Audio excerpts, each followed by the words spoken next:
هارد لك لكل الجماهير الهلالية، لكل هالجماهير العظيمة اللي تحب تشوف دائما فريقها في المقدمة وفريقها في الريادة.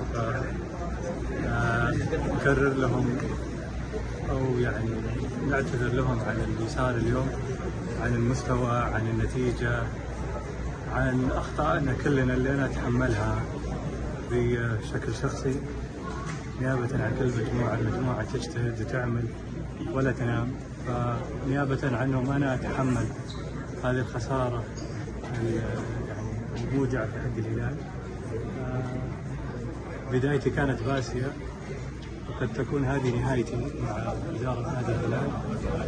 أنا محب، أنا مشجع هلال قبل لا أكون رئيس مجلس إدارة، فيمكن ما يرضيني الوضع اللي وصل الهلال، لكن يعني أملي في إخواني أعضاء مجلس إدارة سأتباحث مع العضو الداعم لوليد البطولات اللي أشوف وش يمكن يحتاج الهلال في المرحلة القادمة.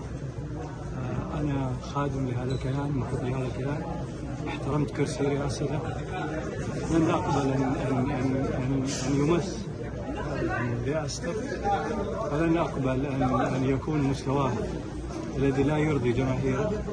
جماهير تستاهل، جماهير محبة، جماهير عاشقة. قد يكون الهلال هو من أهم الأشياء لها في حياتها، تستاهل الأفضل.